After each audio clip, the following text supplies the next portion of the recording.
Bonjour tout le monde, j'espère que vous allez bien. On va parler de Microsoft Flight Simulator dans cette vidéo. Donc je vais vous donner toutes les infos nécessaires et puis parce qu'il faudra se préparer. Le jeu donc arrive la semaine prochaine, ça c'est la date de sortie sur console bien évidemment et dans le cloud. Ensuite on va parler du prix, du support, le stockage, la résolution, le nombre d'images par seconde ainsi que les accessoires pour les personnes qui veulent une expérience ultime, on va dire, au niveau du jeu. Et sans plus tarder, donc c'est parti. On va commencer par le début, tout simplement. Du coup, le jeu arrive le 27 juillet, c'est-à-dire le mardi prochain. Je ne sais pas encore à quelle heure, on sait juste qu'il arrive le 27. Du coup, en termes de prix, on sera...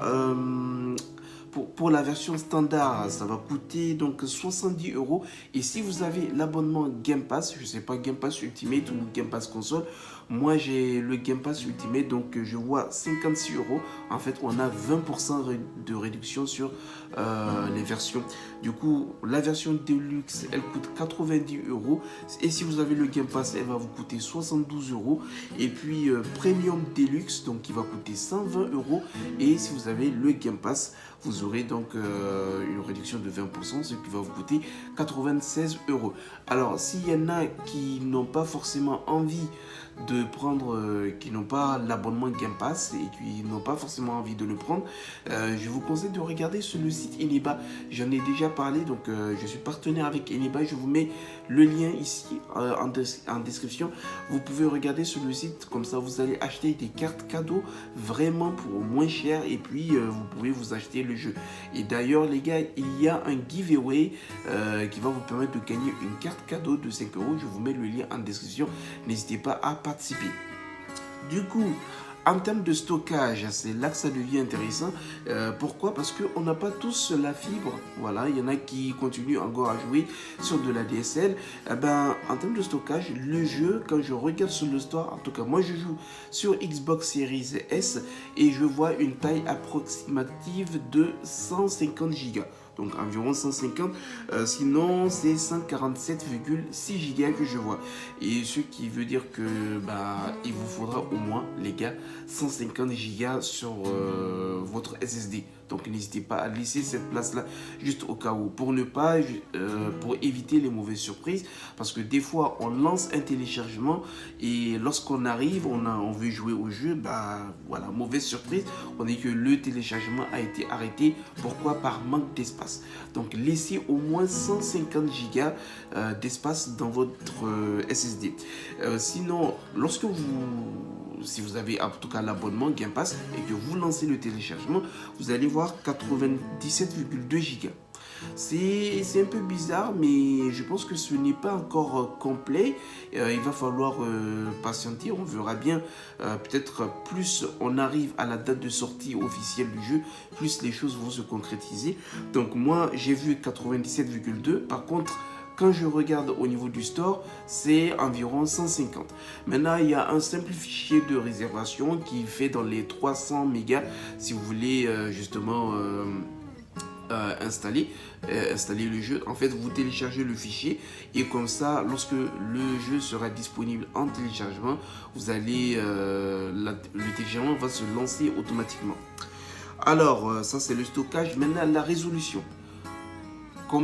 Qu'est-ce qu'on aura au niveau des consoles? Ah oui, j'avais oublié le support d'abord. Oui, donc il va atterrir sur Xbox Series X et puis Xbox Series S, puis sur Xbox One. Alors Xbox One, on va en parler un peu plus tard. Du coup, pour la résolution, on sera à 4K donc pour la Series X et à 1080 pour Series S. Et pour le moment, les gars, ce sont des données théoriques. Il faut vraiment avoir le jeu en main pour vraiment vérifier tout ça. Alors des fois, c'est ce qu'on dit. 4K, 1080, on peut avoir plus, bon on va pas avoir plus que 4K, mais ça concerne les séries S, peut-être on aura la 2K ou 1080, bref, en tout cas on maintient ça pour le moment, 4K série X, 1080 série S. Maintenant le nombre d'images par seconde, par défaut on aura 30 fps et pour les personnes qui auront un écran avec la VRR, vous pouvez aller au-delà, c'est-à-dire vous pouvez aller dans les 60 images par seconde. Et d'après ce qu'ils disent aussi, c'est-à-dire selon les endroits que vous allez visiter, par exemple avec le Airbus 320. Donc si vous visitez Paris, vous allez osciller entre 35 et 45 images par seconde. Et par contre, si vous surmontez, par exemple Bordeaux, ouais, vous n'aurez pas de chute de FPS. Donc je pense que ça dépend des endroits que vous allez visiter. Et puis ça dépend aussi de votre écran. Donc si votre écran peut supporter les 60 images par seconde ou pas. En tout cas, ça reste à voir. Moi, je ferai mes tests et puis je vous dirai ce que je pense. Du coup, pour la version Xbox One, ça va se faire via le cloud gaming. Et franchement, le cloud gaming, c'est quelque chose qui est cool parce que ça fait revivre une console et ce qui fait qu'elle n'est pas délaissée. Donc, pour le moment, en fait, vous allez passer par le nouveau navigateur, le Microsoft Edge Chromium. Si vous êtes insider, vous allez voir que j'en ai déjà parlé en fait dans une autre vidéo. Si je vous mets là, donc le navigateur maintenant supporte le clavier souris et franchement c'est kiffant, c'est trop bien. Et grâce à ce navigateur, vous pouvez jouer à Microsoft Flight Simulator. Évidemment, sur le store des consoles Xbox Series, vous allez trouver le jeu qui est en téléchargement, en pré-téléchargement. Maintenant, si vous partez sur le cloud gaming, c'est-à-dire xbox.com/play, vous n'allez pas trouver le jeu. Pourquoi? Parce que sur le cloud, il n'y a pas de téléchargement de jeu. En fait, vous allez juste cliquer et le jeu va se lancer. Ce qui fait que pour le moment, ils ne l'ont pas encore mis. Donc, on va attendre le 27. Parce que s'ils le mettent, bah, vous cliquez, c'est fini, vous allez jouer. C'est comme ça. Il va falloir patienter, les gars. Et après, je ne sais pas, est-ce que d'ici le 27, ils vont mettre le cloud gaming sur Xbox. Moi, je ferai le test sur Xbox One une fois qu'il sera sorti, vu que je suis insider et j'ai accès au nouveau navigateur Edge Chromium. Peut-être, on ne sait pas, si d'ici là, avant la sortie du jeu, ils vont le mettre. En tout cas, si ce n'est pas possible, s'ils ne le font pas plutôt, je vais faire le test de mon côté et puis je vous dirai voilà, si ça fonctionne très bien ou pas. Puis au niveau des accessoires, là aussi j'en ai déjà fait.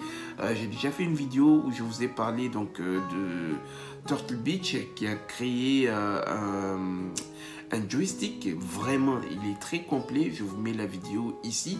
Et ce Turtle Beach là, ça s'appelle donc Velocity One Flight.